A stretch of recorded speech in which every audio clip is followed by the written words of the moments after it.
Dengan mempelajari Sirah Nabawiyah, maka makin menambah kecintaan kepadanya. Semoga yang subscribe juga dimudahkan jalannya menuju surga. Silahkan tekan tombol like supaya postingan ini semakin tersebar. Dan tulis doa serta hajat pemirsa di kolom komentar. Semoga semakin banyak yang mengaminkan, maka semakin cepat terkabul. Nabi Sulaiman alaihi salam adalah manusia terkaya sepanjang sejarah kehidupan manusia di muka bumi. Dalam beberapa kitab suci seperti Al-Quran, Alkitab, dan Injil, Nabi Sulaiman alaihi salam dijelaskan sebagai manusia terkaya yang pernah hidup di muka bumi. Tidak ada satupun manusia yang bisa mengalahkan total kekayaannya hingga hari kiamat tiba. Para arkeolog telah menemukan situs peninggalan sejarah Islam yang mengungkap total kekayaan Nabi Sulaiman alaihi salam. Ernst bin Yosef, seorang profesor dari Tel Aviv University, seorang peneliti, ia menyatakan bahwa 3000 tahun yang lalu Nabi Sulaiman alaihi salam diperkirakan memiliki kekayaan senilai 2,2 triliun US dollar. Apabila dikonversikan dengan nilai mata uang rupiah, maka nilainya setara dengan 32.891.870 triliun rupiah. Nilai itu berkali-kali lipat lebih banyak dari total kekayaan negara Indonesia yang hanya mencapai 11.454 triliun per 30 Desember 2021. Nabi Sulaiman alaihi salam memiliki beberapa mukjizat. Di antaranya adalah dapat berbicara dengan bahasa binatang. Beliau dapat memerintah mereka untuk melakukan sesuatu. Beliau juga dapat mengendalikan besar kecilnya tekanan angin dan dapat mengatur ke arah mana angin akan berhembus. Sehingga dengan itu Nabi Sulaiman dapat memanfaatkan angin sebagai kendaraannya dan juga kendaraan tentaranya. Nabi Sulaiman juga bisa melunakkan besi dan membentuknya menjadi pakaian perang yang anti tusukan senjata tajam. Nabi Sulaiman juga memimpin para jin. Mereka tunduk dan patuh pada perintah Nabi Sulaiman alaihi salam. Tidak hanya setan, iblis laknatullah yang merupakan makhluk pembangkang dapat dibuat tunduk bertekuk lutut pada perintah-perintah Nabi Sulaiman. Nabi Sulaiman bisa melakukan teleportasi, yaitu berpindah dari suatu tempat ke tempat yang lain dalam waktu singkat. Peristiwa itu dibuktikan dengan pemindahan singgasana Ratu Balqis atas perintah Nabi Sulaiman. Nabi Sulaiman dikenal sebagai raja yang adil dan bijaksana. Nabi Sulaiman diberkahi kecerdasan yang luar biasa untuk menyatu padukan segenap kekuatan yang Allah berikan kepadanya. Ia mengelola dan membawa kerajaannya menjadi kekuatan raksasa yang tak terkalahkan di masanya dengan segenap kemampuan yang dimilikinya. Tentara Nabi Sulaiman adalah tentara terkuat di bumi tanpa ada yang menandingi. Pertanyaan mendasar yang muncul kali ini adalah dari mana sumber kekayaan dan kekuatan Nabi Sulaiman alaihi salam? Untuk mendapat jawaban dari pertanyaan itu, simak video ini sampai akhir. Sebelum itu, mari bantu channel ini terus berkembang dengan cara subscribe dan nyalakan tanda loncengnya. Berikan komentar yang positif dan berikan like serta share video ini. Bismillahirrahmanirrahim. Sungguh kami benar-benar telah menganugerahkan ilmu kepada Daud dan Sulaiman. Keduanya berkata, segala puji bagi Allah yang melebihkan kami dari kebanyakan hamba-hambanya yang mukmin. Sulaiman telah mewarisi Daud dan dia berkata, wahai manusia, kami telah diajari untuk memahami bahasa burung dan kami dianugerahi segala sesuatu. Sesungguhnya, semua ini benar-benar karunia yang nyata. Quran Surat An-Naml ayat 15-16.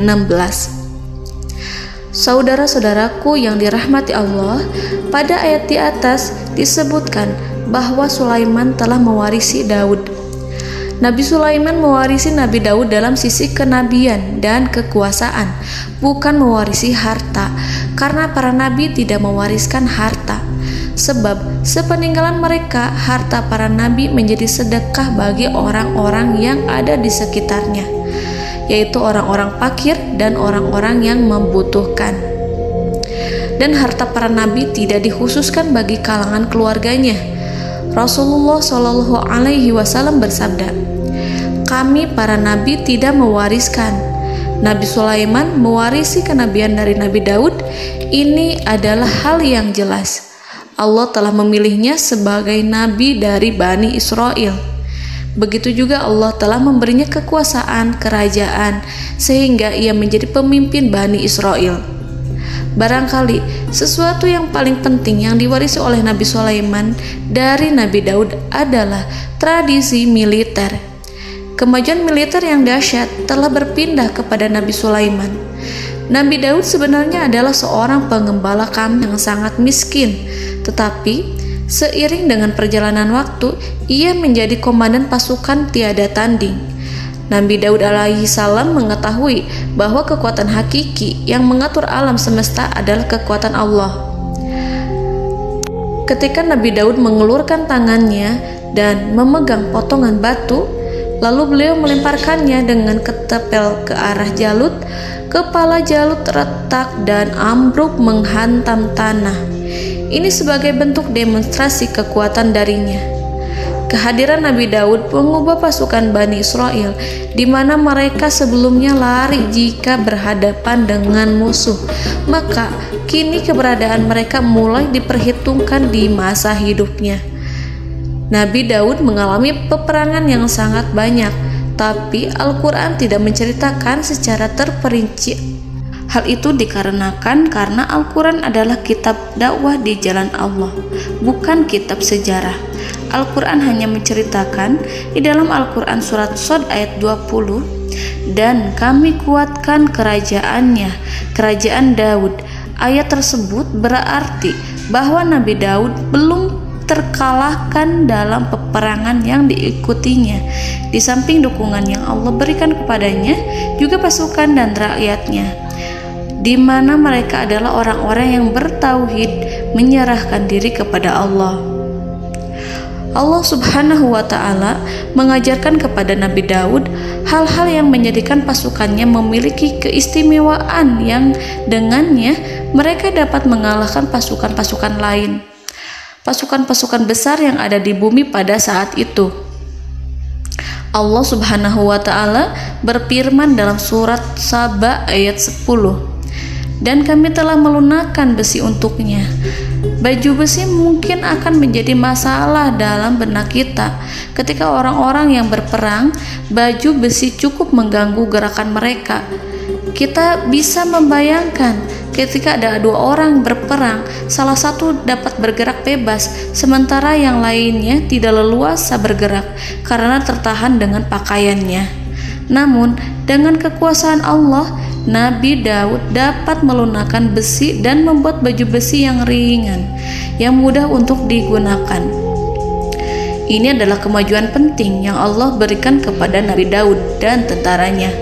Kemajuan itu kemudian diajarkan, diwariskan dan dimiliki oleh Nabi Sulaiman alaihi salam. Nabi Sulaiman memiliki pasukan dahsyat yang melebihi pasukan manapun di bumi saat itu, atau bahkan mungkin saat ini. Bahkan Allah menambahkan karunia-Nya kepada Nabi Sulaiman yang disebutkan dalam Al-Quran surat An-Naml ayat 16. "Dan Sulaiman telah mewarisi Daud, dan dia berkata, 'Wahai manusia, kami telah diberi pengertian tentang suara burung, dan kami diberi segala sesuatu. Sesungguhnya ini benar-benar suatu karunia yang nyata.'" Saudara-saudaraku yang dirahmati Allah, pada suatu hari Nabi Sulaiman alaihi salam menengadahkan tangannya dan berdoa kepada Allah Subhanahu wa Ta'ala. Antara hati Nabi dan Allah tidak ada penghalang, tidak ada jarak, tidak ada sekatan waktu, tidak ada satupun dari para nabi yang berdoa kepada Allah kecuali doanya pasti dikabulkan. Doa Nabi Sulaiman alaihi salam direkam dalam Al-Quran surat Shad ayat 35. Nabi Sulaiman berkata, "Ya Tuhanku, ampunilah aku, anugerahkanlah kepadaku kerajaan yang tidak dimiliki oleh seorang pun sesudahku."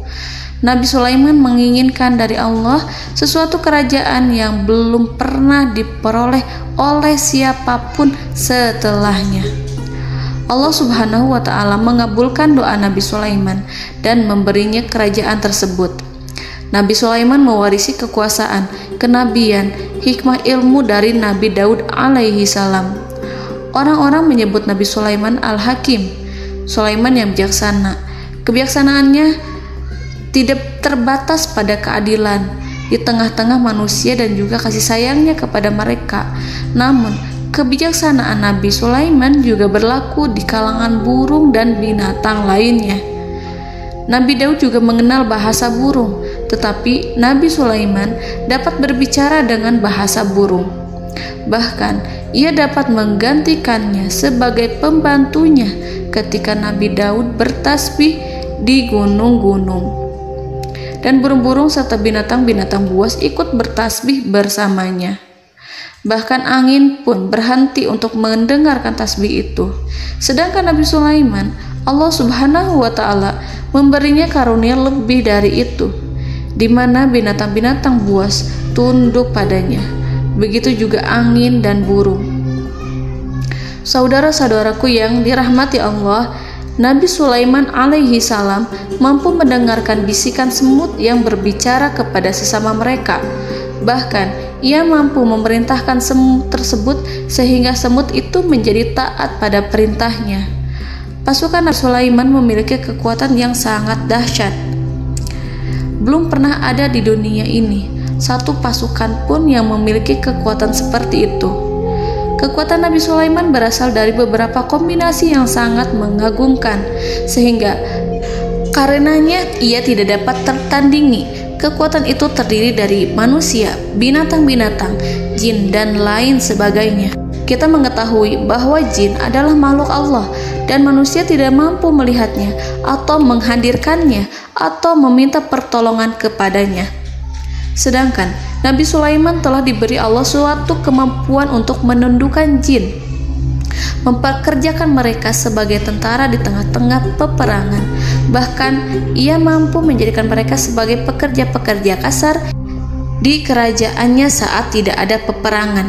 Oleh sebab itu, ketika ada pasukan lain yang mencoba melawan pasukan Nabi Sulaiman, mustahil mereka akan mendapatkan kemenangan. Bahkan pasukan Nabi Sulaiman diperkuat oleh pasukan burung. Burung di pasukan Nabi Sulaiman memerankan tugas penting, yaitu menjadi agen intelijen. Kita mengetahui bahwa peranan informasi saat peperangan adalah hal yang penting. Dari informasi tersebut, pasukan dapat mengetahui keadaan lawannya. Demikianlah peranan burung pada pasukan Sulaiman. Ia terbang di tengah-tengah musuh. Kemudian, ia kembali kepada Nabi Sulaiman untuk menyampaikan berita tentang keadaan lawannya. Di samping jin dan burung, Allah juga menundukkan angin untuk Nabi Sulaiman. Nabi Sulaiman dapat memerintahkan angin dan ia mampu untuk menaiki angin tersebut. Dalam Al-Quran surat Shad ayat 36-40, Allah Subhanahu wa Ta'ala berfirman, "Kami tundukkan kepada angin yang berhembus dengan baik menurut kemana saja yang dikehendaki Sulaiman.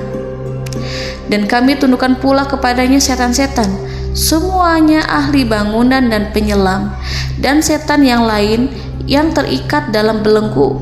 Inilah anugerah kami, maka berikanlah kepada orang lain atau tahanlah untuk dirimu tanpa perhitungan, dan sesungguhnya dia mempunyai kedudukan yang dekat pada sisi kami dan tempat kembali yang baik."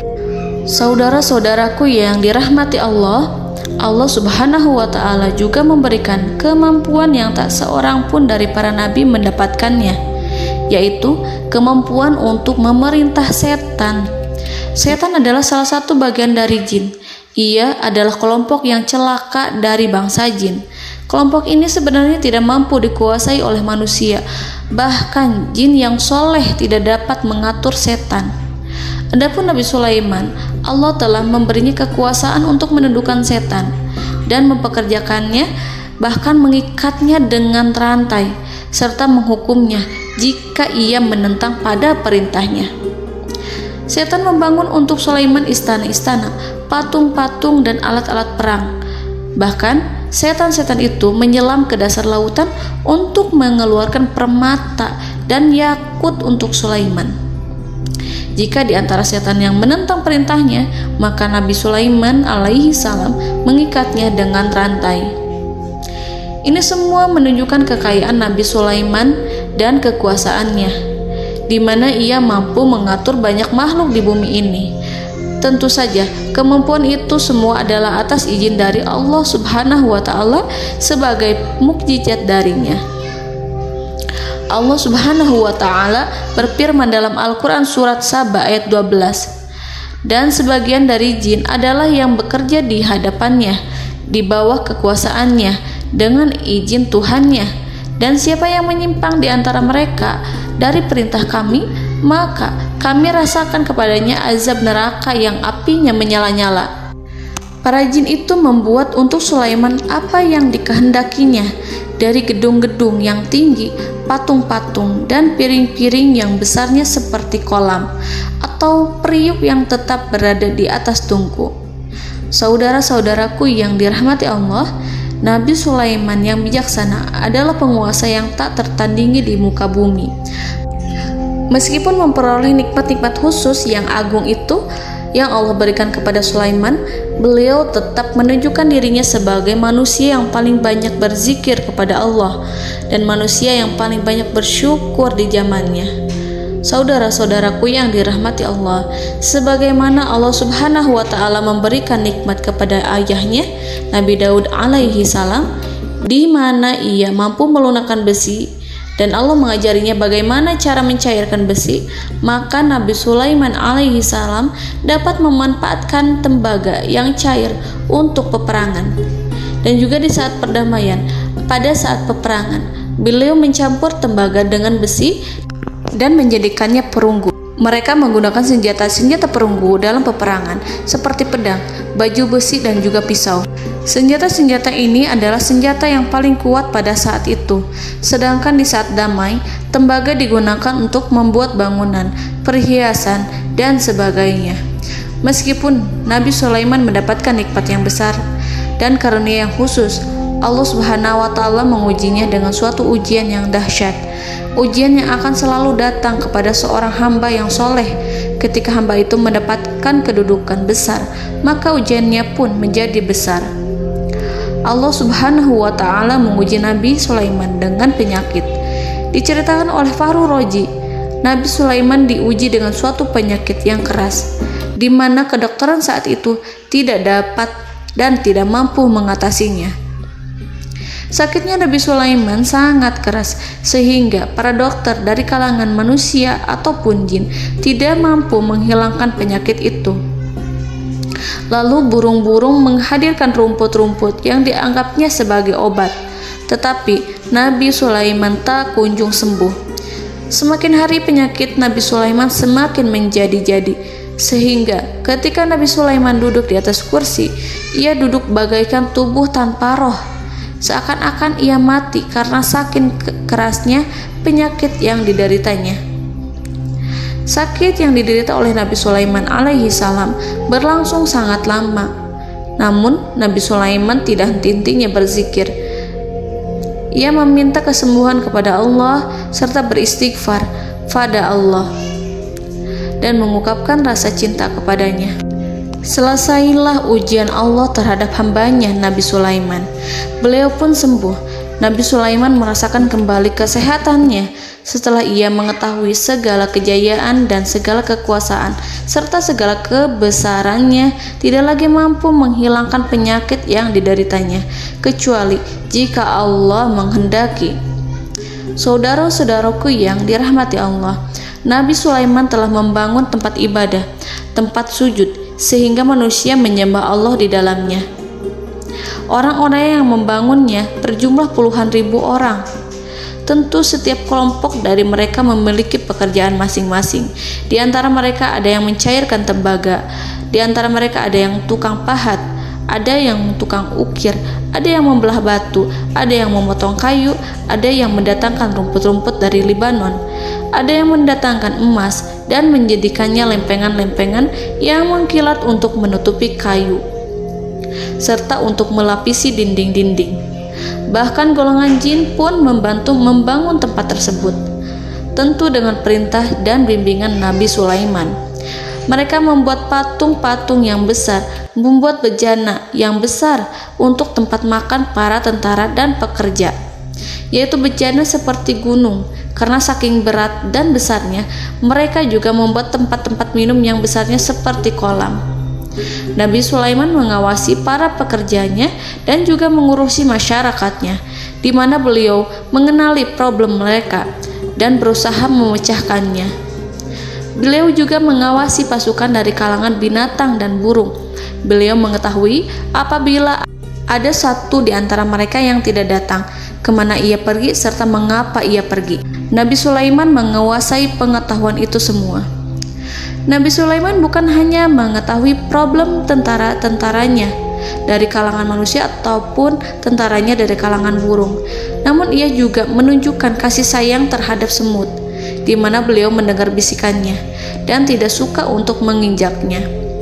Nabi Sulaiman selalu menundukkan kepalanya ke bumi sebagai bentuk rasa rendah diri dan syukur kepada Allah. Pada suatu hari, Nabi Sulaiman alaihi salam berjalan di depan tentaranya dan tiba-tiba ia mendengar suara semut yang berkata kepada temannya dari kalangan semut. Hal itu terekam dalam Al-Quran surat An-Nahl ayat 18-19. Wahai semut-semut, masuklah ke dalam sarang-sarangmu agar kamu tidak terinjak oleh Sulaiman. Sedangkan mereka tidak menyadarinya.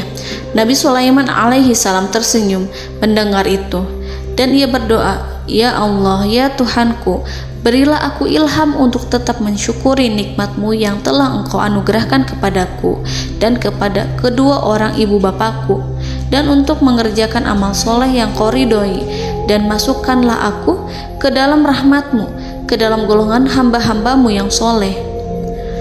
Saudara-saudaraku yang dirahmati Allah, meskipun Nabi Sulaiman mendapatkan kekuasaan dan memiliki tentara yang besar, namun beliau menunjukkan kasih sayang terhadap bangsa semut. Beliau mendengarkan bisikannya dan melihat semut yang ada di depannya. Oleh karena itu, tak mungkin baginya untuk menginjak golongan semut itu. Nabi Sulaiman bersyukur kepada Allah telah memberinya nikmat, yaitu nikmat rahmat dan kasih sayang. Di samping itu, Nabi Sulaiman alaihi salam adalah orang paling kaya di dunia. Istananya terbuat dari kayu gaharu yang memiliki wangi harum. Istananya terbuat dari emas yang terkadang dari kristal. Beliau juga memiliki kursi besar yang terbuat dari emas dan permata. Istana Nabi Sulaiman merupakan istana yang paling besar di dunia. Nabi Sulaiman menggunakan pakaian dari emas dan permata. Meskipun demikian, Nabi Sulaiman tetap menunjukkan sebagai hamba yang berserah diri dan rendah diri di hadapan Allah Subhanahu wa Ta'ala, dan sederhana di depan manusia.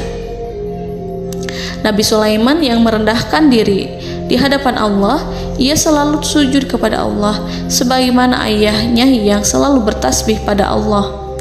Nabi Sulaiman selalu melantunkan lagu-lagu cinta ilahi dan hanya memuji Allah Subhanahu wa Ta'ala. Pada suatu hari, Nabi Sulaiman alaihi salam mengeluarkan perintah kepada pasukannya untuk bersiap-siap.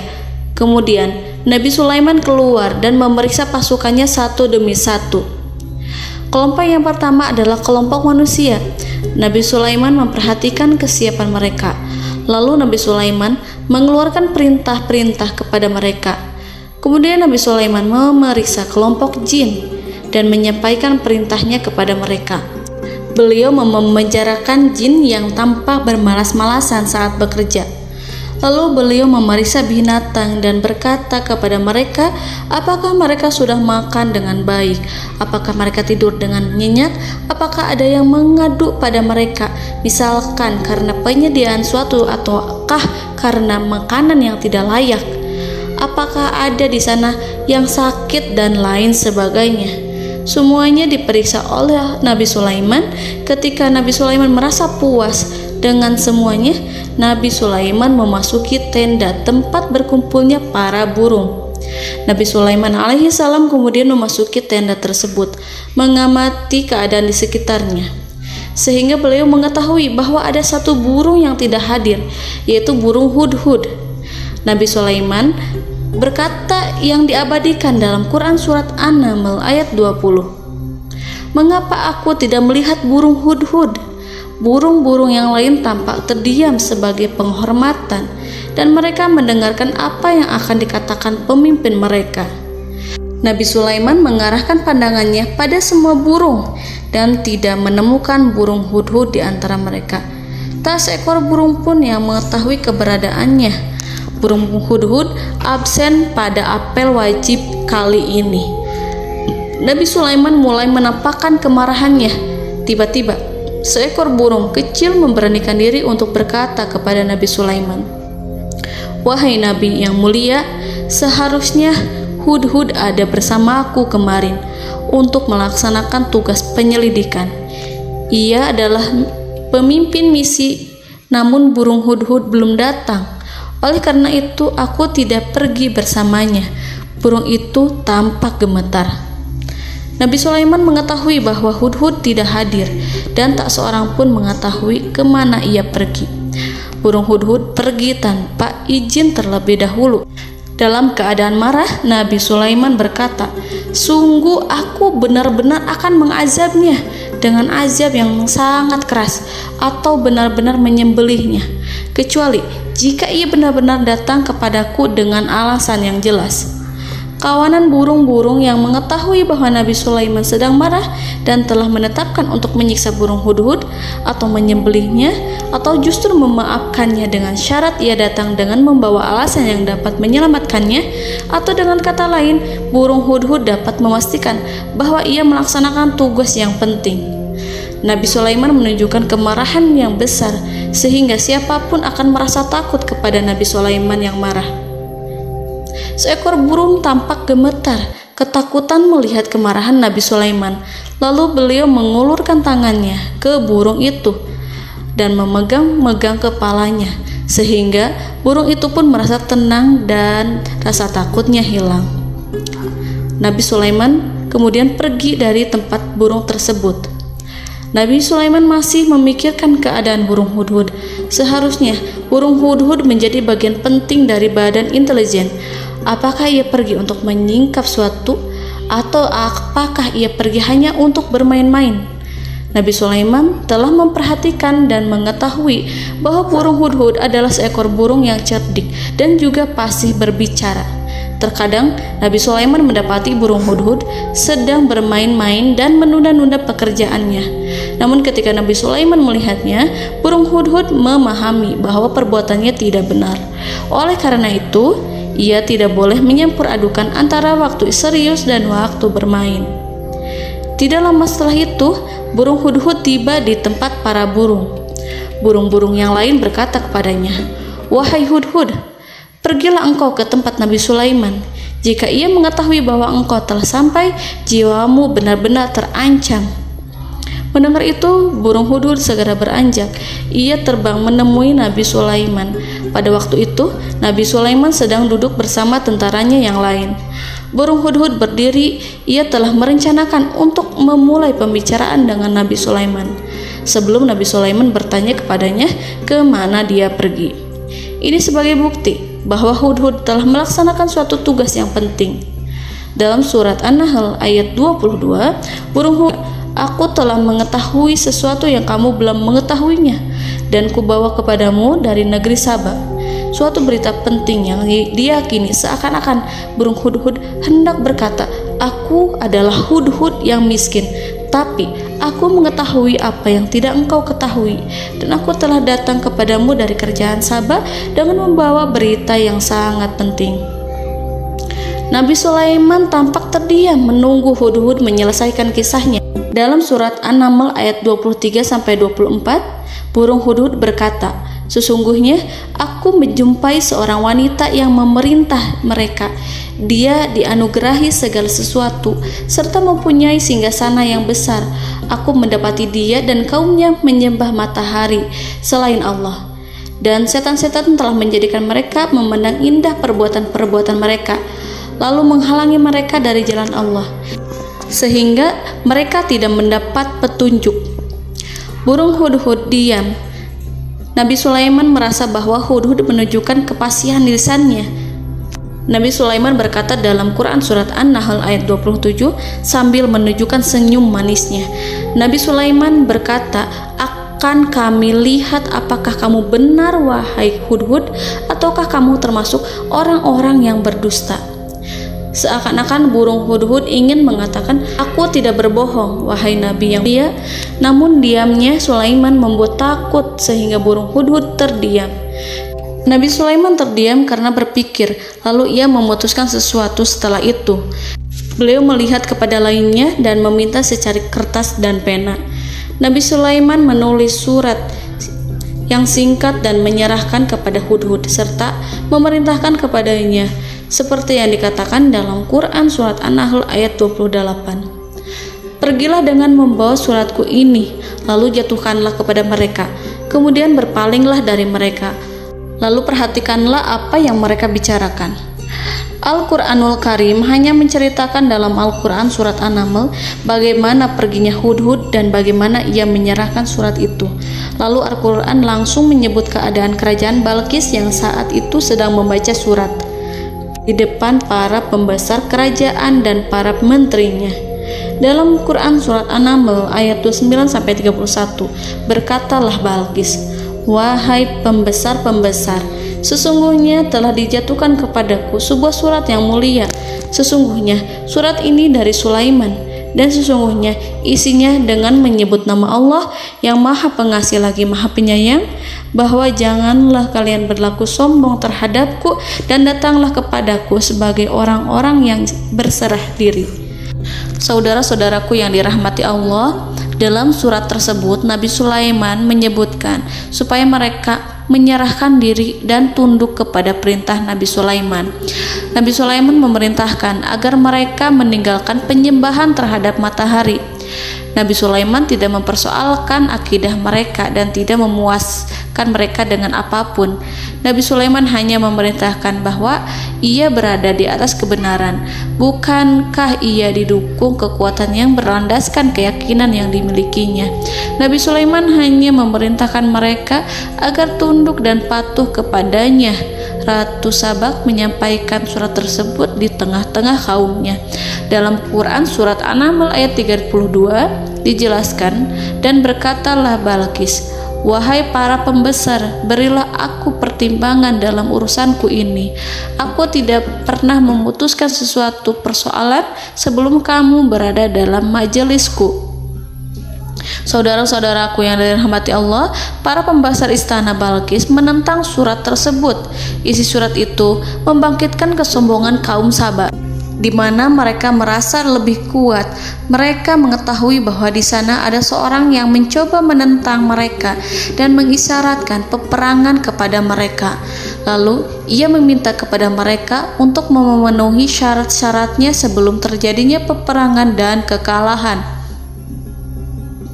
Dalam surat An-Nahl ayat 33, mereka menjawab, "Kita adalah orang yang memiliki kekuatan dan juga memiliki keberanian yang sangat besar dalam peperangan, dan keputusan berada di tanganmu, wahai ratuku. Maka pertimbangkanlah apa yang akan kamu perintahkan." Saudara-saudaraku yang dirahmati Allah, para pembesar kaum Saba seakan ingin berkata, "Kita siap untuk melaksanakan perang." Tampaknya ratu itu memiliki kebijakan yang lebih baik dari pembesar kaumnya. Surat Sulaiman itu membuatnya berpikir lebih jernih dan lebih berhati-hati. Ia berusaha sebisa mungkin menghindari peperangan. ratu itu berpikir dalam tempo yang lama. Nama Sulaiman tidak diketahuinya dan ia pun belum pernah mendengarnya. Oleh karena itu, Ratu kaum Saba tidak mampu mengetahui dan mendeteksi seberapa besar kekuatan Nabi Sulaiman. Boleh jadi Nabi Sulaiman memiliki kekuatan yang dahsyat, sehingga ia mampu memerangi kekuasaannya dan mengalahkannya. Kemudian Ratu memperhatikan apa yang ada di sekelilingnya. Ia melihat kemajuan masyarakatnya dan juga kekayaannya. Barangkali ia mengira bahwa Nabi Sulaiman iri terhadap kemajuan dan kekayaannya itu, sehingga Nabi Sulaiman ingin menyerangnya.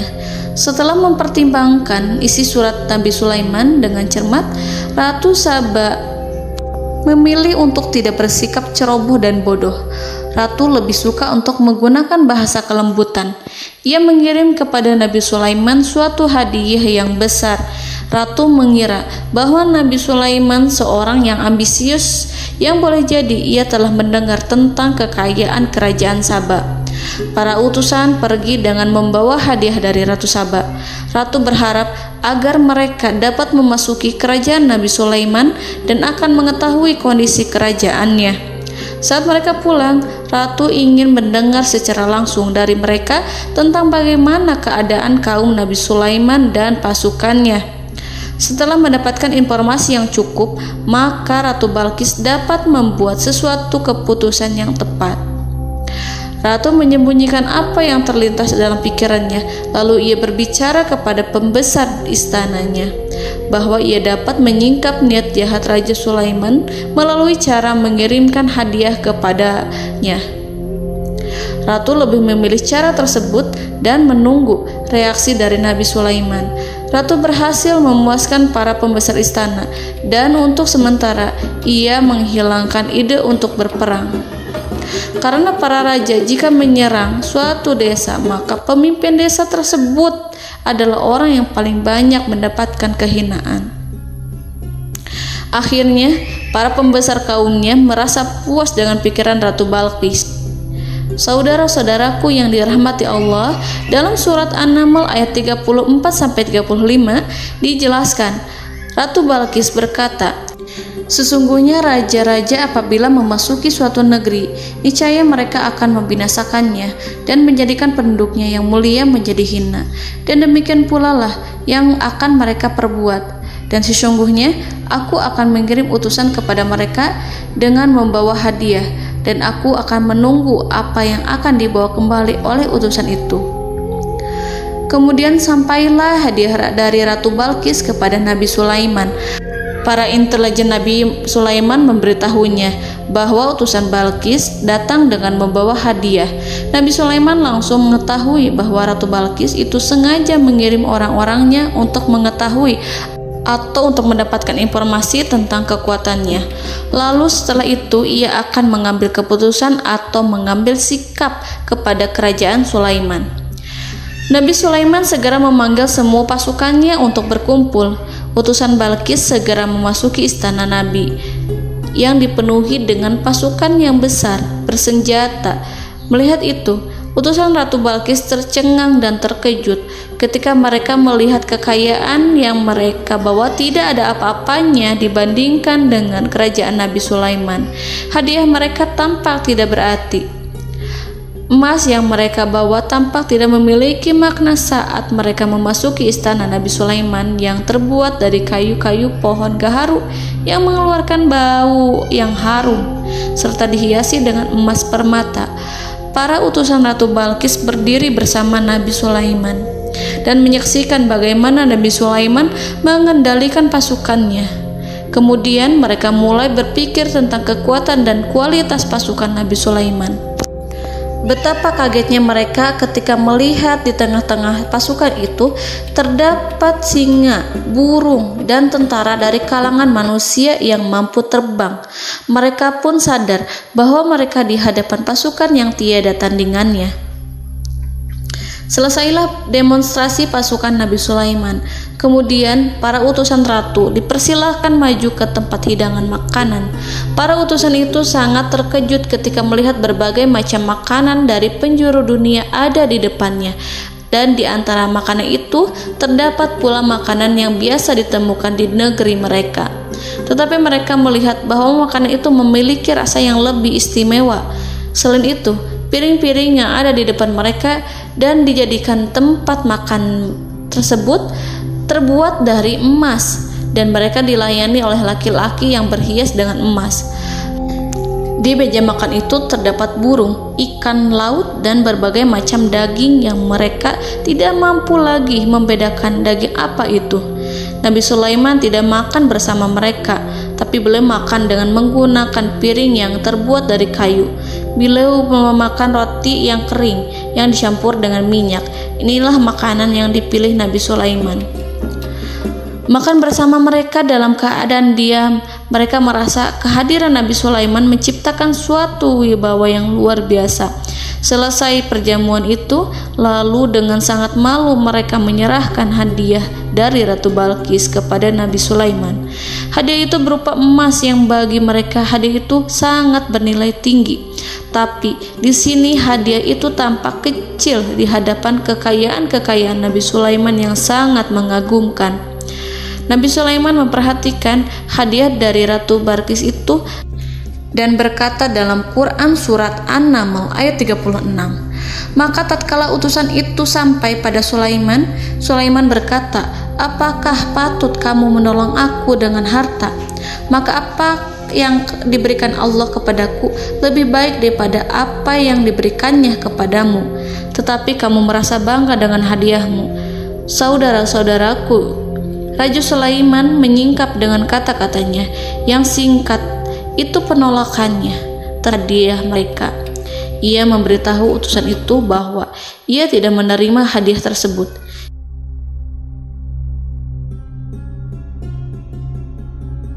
Janganlah kalian berlaku sombong terhadapku dan datanglah kepadaku sebagai orang-orang yang berserah diri. Lalu Nabi Sulaiman berkata kepada mereka dengan pelan.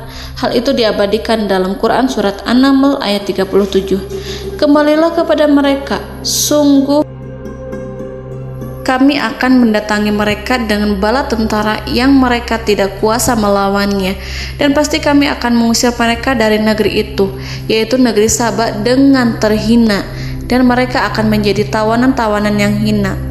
Saudara-saudaraku yang dirahmati Allah, Nabi Sulaiman kemudian meninggalkan para utusan ratu setelah terlebih dahulu mengancam mereka. Para utusan itu berharap agar Nabi Sulaiman mau menunggu kunjungan Ratu Balqis yang akan membawa misi perdamaian. Akhirnya sampailah para utusan Ratu Balqis ke negeri Saba. Mereka segera menuju istana sang ratu. Mereka memberitahu bahwa negeri mereka sedang ada di ujung tanduk. Mereka menceritakan kepada ratu tentang kekuatan Nabi Sulaiman dan tidak mungkin bagi mereka mampu melawannya. Mereka meyakinkan Ratu Balqis bahwa ia harus mengunjunginya dan melihat sendiri bagaimana kebesaran kerajaan Nabi Sulaiman. Kemudian ratu menyiapkan dirinya untuk pergi menuju kerajaan Nabi Sulaiman. Nabi Sulaiman duduk di kursi kerajaan di tengah-tengah para pembesarnya dan para menterinya serta para komandan pasukannya. Beliau berpikir tentang sosok Ratu Balqis. Nabi Sulaiman mengetahui bahwa Ratu Balqis menuju tempatnya. Balqis dikelilingi rasa takut. Nabi Sulaiman berpikir sejenak tentang bagaimana matahari disembah. Ia memikirkan bagaimana informasi yang diterima oleh intelijennya tentang kemajuan kerajaan Balqis dalam bidang kesenian dan ilmu pengetahuan. Nabi Sulaiman bertanya kepada dirinya sendiri, apakah kemajuan menjadi penghalang untuk mengetahui kebenaran? Apakah ratu itu senang dengan kekuatan yang dicapainya? Dan ia membayangkan bahwa kekuatannya adalah segalanya. Dengan kemajuan yang dimilikinya, Nabi Sulaiman ingin membuat kejutan agar ratu mengetahui bahwa Islam yang diyakini oleh Nabi Sulaiman adalah satu-satunya yang mampu mendatangkan kemajuan dan kekuatan yang hakiki, sehingga ia dapat membandingkan antara keyakinannya dalam menyembah matahari beserta kemajuan yang dicapainya dengan keyakinan Nabi Sulaiman beserta kemajuan yang diraihnya. Saudara-saudaraku yang dirahmati Allah, para mata-mata Nabi Sulaiman telah memberitahunya bahwa hal yang sangat disegani dan dikagumi oleh kaum Balkis adalah kerajaan Saba, yaitu singgasana Ratu Balkis. Singgasana itu terbuat dari emas dan batu delima. Singgasana tersebut dijaga oleh penjaga yang sangat disiplin, di mana mereka tidak pernah lalai sedikit pun. Oleh karena itu, sangat tepat apabila Nabi Sulaiman menghadirkan singgasananya di sini, di kerajaannya, sehingga ketika ratu tiba, maka ia dapat duduk di atasnya. Nabi Sulaiman ingin membuat kejutan kepadanya dan menunjukkan bahwa kemampuannya tersebut yang berlandaskan pada keislaman. Nabi Sulaiman melakukan yang demikian itu dengan harapan agar si ratu tunduk kepadanya. Ide itu terlintas dalam diri Nabi Sulaiman. Lalu ia mengangkat kepalanya dan menoleh kepada anak buahnya. Hal itu diabadikan dalam Quran Surat An-Naml ayat 38. Wahai para pembesar, siapakah di antara kamu sekalian yang sanggup membawa singgasananya kepadaku sebelum mereka datang kepadaku sebagai orang-orang yang berserah diri? Saudara-saudaraku, perhatikanlah ungkapan pikiran Nabi Sulaiman tersebut. Semua pemikirannya berkisar tentang keislaman, para penyembah matahari, tentang bagaimana beliau dapat memberikan petunjuk kepada mereka di jalan Allah. Yang pertama menjawab pertanyaan Nabi Sulaiman adalah jin Ifrit. Dalam Quran Surat An-Naml ayat 39, berkatalah Ifrit yang cerdik dari golongan jin, aku akan datang kepadamu dengan membawa singgasana itu sebelum kamu berdiri dari tempat dudukmu. Sesungguhnya aku benar-benar kuat untuk membawanya, lagi dapat dipercaya. Nabi Sulaiman berdiri dari tempat duduknya setelah 1 atau 2 jam. Jin itu berjanji kepadanya untuk menghadirkan singgasana Balkis sebelum itu. Istana Nabi Sulaiman di Palestina, sedangkan istana Balkis terletak di Yaman. Antara singgasana tersebut dengan singgasana Nabi Sulaiman berjarak lebih dari ribuan mil. Barangkali pesawat yang cepat sekalipun yang kita kenal hari ini tidak akan mampu membawa dan mendatangkan istana itu dalam waktu 1 jam. Tetapi masalahnya di sini berhubung dengan kekuatan jin yang serba misterius. Nabi Sulaiman tidak mengomentari sedikit pun terhadap apa yang dikatakan oleh Ifrit. Nabi Sulaiman tampak menunggu tanggapan dari yang lain yang mampu menghadirkan singgasana Balkis yang lebih cepat dari jin Ifrit. Nabi Sulaiman menoleh kepada seorang di sana yang duduk di atas naungan. Hal itu diceritakan dalam Quran Surat An-Naml ayat 40. Berkatalah seorang yang mempunyai ilmu dari Alkitab, aku akan membawa singgasana itu kepadamu sebelum matamu berkedip. Maka tatkala Sulaiman melihat singgasana itu terletak di hadapannya, ia pun berkata, ini termasuk karunia Tuhanku untuk menguji aku, apakah aku akan bersyukur atau mengingkari nikmatnya. Dan barang siapa yang bersyukur, maka sesungguhnya dia bersyukur untuk kebaikan dirinya sendiri. Dan barang siapa yang ingkar, maka sesungguhnya Tuhanku maha kaya lagi maha mulia. Saudara-saudaraku, belum lama seorang yang mempunyai ilmu dari Alkitab menyatakan kalimatnya, sehingga singgasana itu tiba-tiba ada di depan Nabi Sulaiman yang mampu menghadirkan singgasana itu lebih cepat dari kedipan mata. Al-Quranul Karim tidak menyingkap kepribadian seorang yang menghadirkan singgasana itu. Al-Quran hanya menggarisi bahwa orang itu mempunyai ilmu dari Alkitab. Al-Quran tidak menjelaskan kepada kita apakah ia seorang malaikat ataukah manusia ataukah jin. Al-Quran sengaja tidak menyingkap informasi tersebut. Saudara-saudaraku yang dirahmati Allah, setelah melihat singgasana itu, Nabi Sulaiman bersyukur kepada Allah. Ia mulai memperhatikan singgasana sang ratu.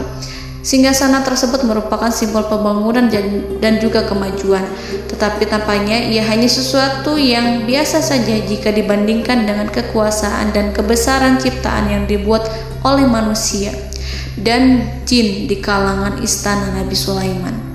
Nabi Sulaiman memikirkan dalam tempo yang lama singgasana Ratu Balkis itu. Kemudian beliau memerintahkan agar singgasana itu diperbaiki, sehingga saat Ratu Balkis datang, Nabi Sulaiman akan mengujinya apakah Ratu Balkis dapat mengenali singgasananya ataukah tidak.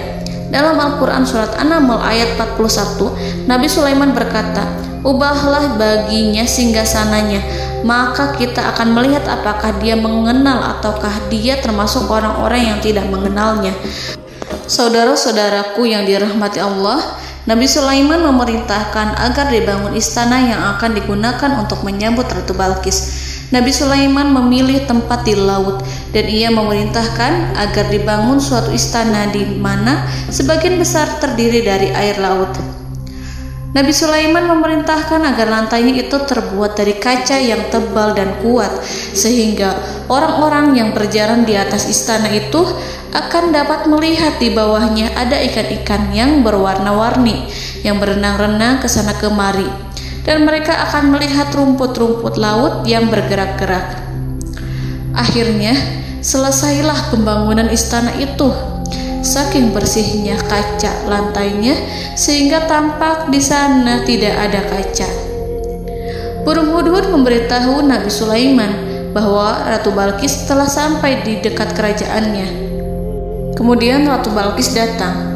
Al-Quran tidak menyebutkan keadaan Nabi Sulaiman saat menyambut Balqis, namun Al-Quran menunjukkan dua sikap Ratu Balqis ketika pertama kali datang. Yang pertama, bagaimana sikap Ratu Balqis ketika pertama kali melihat singgasananya yang datang mendahuluinya, padahal ia telah meninggalkan pengawalnya untuk setia menjaga singgasana itu. Keadaan kedua adalah keadaan ketika di depan istana yang dibangun untuk menyambut Ratu Balqis. Istana itu penuh dengan permata dan banyak ikan berenang di bawahnya. Dalam Quran surat An-Naml ayat 42 dijelaskan, dan ketika Balqis datang, ditanyakanlah kepadanya, "Serupa inikah singgasanamu?" Balqis menjawab, "Seakan-akan singgasana ini adalah singgasanaku. Kami telah diberi pengetahuan sebelumnya dan kami adalah orang-orang yang berserah diri." Saudara-saudaraku, pada dialek di atas, Balqis melihat singgasananya dan ia tercengang saat mengetahui bahwa itu adalah singgasana miliknya. Namun kemudian ia mulai ragu karena melihat tidak sepenuhnya itu singgasana miliknya. Jika itu benar-benar miliknya, lalu bagaimana ia datang mendahuluinya? Dan bila bukan singgasananya, maka bagaimana Sulaiman dapat meniru sepersis dan seteliti itu? Padahal Sulaiman tidak pernah sekalipun ke kerajaannya. Nabi Sulaiman berkata saat melihat Balqis mengamati singgasananya, "Apakah ini singgasanamu?" Balqis terlihat sangat kebingungan, namun setelah itu ia menjawab, "Sepertinya benar." Nabi Sulaiman berkata, "Kami telah diberi ilmu sebelumnya dan kami sebagai orang-orang muslim." Saudaraku yang dirahmati Allah, melalui pertanyaan Nabi Sulaiman ingin mengisyaratkan kepada Balqis agar ia membandingkan antara keyakinannya beserta ilmu yang dicapainya dengan keyakinan Nabi Sulaiman yang muslim beserta pengetahuan yang telah diraihnya. Penyembahan terhadap matahari dan pencapaian ilmu yang dicapai oleh Ratu Balqis tanpa tidak ada apa-apanya dibandingkan dengan ilmu Nabi Sulaiman dan keislamannya. Nabi Sulaiman telah mendahuluinya dalam bidang ilmu karena keislamannya. Karena itu, sangat mudah baginya untuk mengungguli Balqis dalam ilmu-ilmu yang lainnya. Demikianlah yang disyaratkan dalam pertanyaan Nabi Sulaiman kepada Ratu Balqis. Ratu Saba itu mengetahui bahwa ini adalah singgasananya, di mana singgasana itu datang lebih dahulu daripada dirinya. Beberapa bagian darinya telah diubah saat Balqis masih di perjalanan menuju ke tempat Nabi Sulaiman. Ia berpikir kemampuan apa yang dimiliki Nabi Sulaiman. Ratu Balqis tercengang melihat apa yang disaksikannya yang berupa buah dari keimanan Nabi Sulaiman dan hubungannya dengan Allah Subhanahu wa Ta'ala. Sebagaimana Balqis juga tercengang ketika melihat kemajuan di bidang ilmu pembangunan, seni, dan ilmu-ilmu yang lainnya. Maka ia tidak lebih kagum lagi saat melihat hubungan yang kuat antara keislaman Nabi Sulaiman dengan ilmunya, serta kemajuan yang diraihnya. Dalam Al-Quran surat An-Naml ayat 43 dijelaskan, dan apa yang disembahnya selama ini selain Allah mencegahnya untuk melahirkan keislamannya, karena sesungguhnya ia terdahulu termasuk orang-orang yang kafir. Saudara-saudaraku yang dirahmati Allah, bergoncanglah dalam benak Balqis ribuan hal ketika melihat keyakinan kaumnya runtuh di hadapan Nabi Sulaiman. Ia menyadari matahari yang disembahnya hanya merupakan ciptaan Allah, dan Allah lah yang menggerakkannya untuk hamba-hambanya.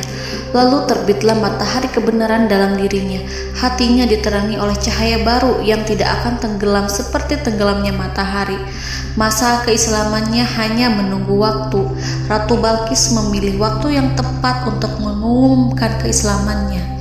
Allah Subhanahu wa Ta'ala berfirman dalam Quran Surat An-Naml ayat 44. Dikatakan kepadanya, masuklah ke dalam istana. Maka tatkala ia melihat lantai istana itu, dikiranya kolam air yang besar dan disingkapnya dua betisnya.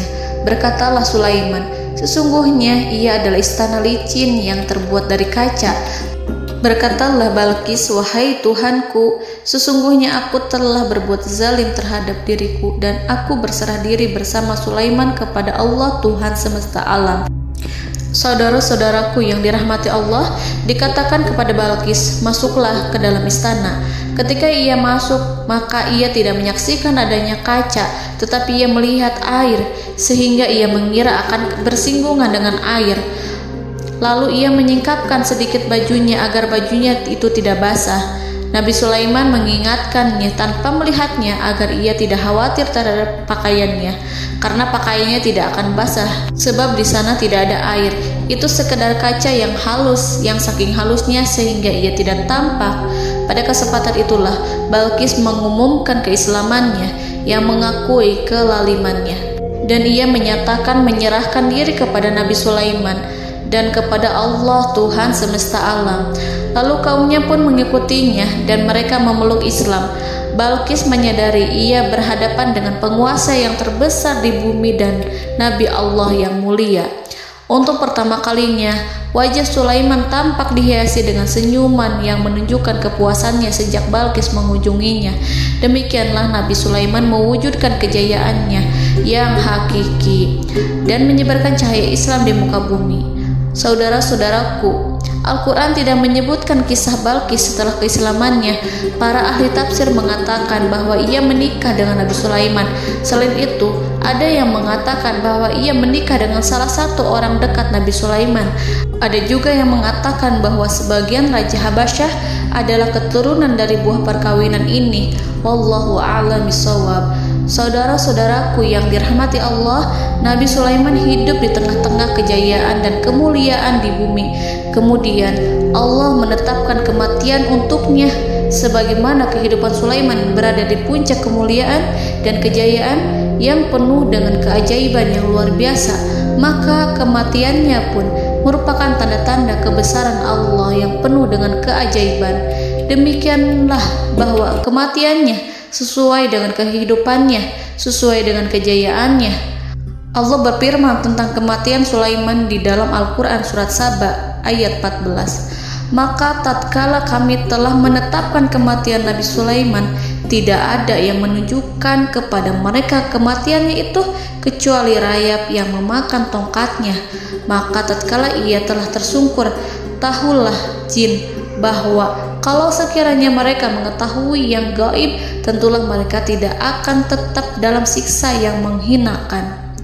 Saudara-saudaraku, kemampuan Nabi Sulaiman untuk menundukkan jin dan mempekerjakan mereka serta hubungan mereka dengan semua itu menimbulkan fitnah di tengah-tengah manusia dalam hal tertentu. Kematian Nabi Sulaiman merupakan batasan jawaban terhadap fitnah ini. Kami tidak mengetahui siapa yang mengklaim bahwa jin mengetahui hal yang gaib. Apakah itu setan yang terkutuk, atau jin yang bodoh, atau manusia yang tertipu? Kami tidak mengetahui siapa yang bertanggung jawab terhadap tersebarnya isu yang keliru ini. Yang kita ketahui adalah bahwa hal tersebut adalah mempengaruhi sebagian manusia dan jin. Barangkali manusia berkata kepada diri mereka, selama jin melakukan perbuatan yang luar biasa ini, maka apa gerangan yang menjadikan mereka tidak mengetahui hal yang gaib itu? Manusia itu lupa bahwa kunci kegaiban berada di tangan Allah. masalah ilmu gaib tidak akan mampu dikuasai oleh jin dan manusia. Hanya Dia yang mengetahuinya, dan manusia diberitahu hanya sedikit sekali. Saudara-saudaraku yang dirahmati Allah, seakan-akan Allah telah merencanakan bahwa kematian Sulaiman bertujuan untuk menghancurkan pemikiran itu, yaitu pemikiran bahwa jin mengetahui hal-hal yang gaib.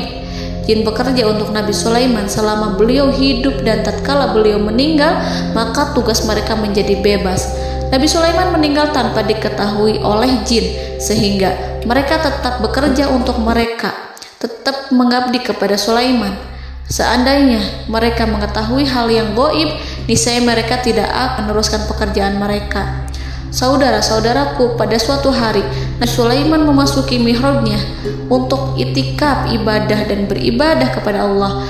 Tak seorang pun yang berani mengganggu khalwatnya. Mihrab Sulaiman terletak di puncak gunung dan dindingnya terbuat dari permata.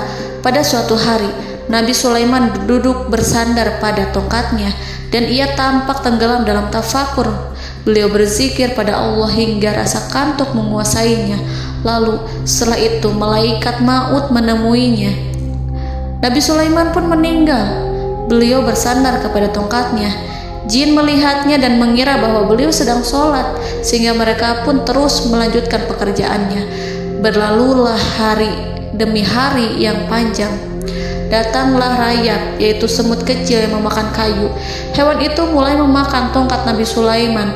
Rayap itu tampak lapar. Sebagian dari tongkat Nabi Sulaiman dimakan beberapa hari oleh rayap itu.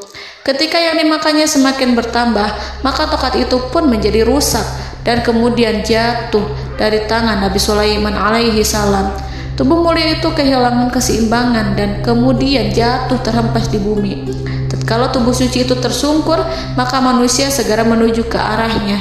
Mereka menyadari dan mengetahui bahwa Nabi Sulaiman telah meninggal dalam waktu yang lama. Jin menyadari bahwa mereka tidak mengetahui hal yang gaib, dan manusia pun mengetahui hakikat ini. Seandainya jin mengetahui hal yang gaib, niscaya ia tidak akan meneruskan siksa yang hina. Mereka tidak akan bekerja kepada Sulaiman. Demikianlah Nabi Sulaiman alaihi salam meninggal dalam keadaan duduk dan sholat di mihrabnya. Lalu berita itu tersebar bagaikan api di bumi. Manusia, burung, dan binatang buas mengantarkan jenazah Nabi Sulaiman. Sekawanan burung tampak sedih dan menangis. Semua makhluk bersedih. Akhirnya tak seorang pun mengetahui bahasa burung di bumi. Meninggallah seorang yang memahami pembicaraan burung, binatang-binatang, jin, dan lain sebagainya. Burung-burung itu berkata, betapa beratnya kehidupan di tengah orang-orang yang tidak mengetahui pembicaraan kita. Allahu a'lam.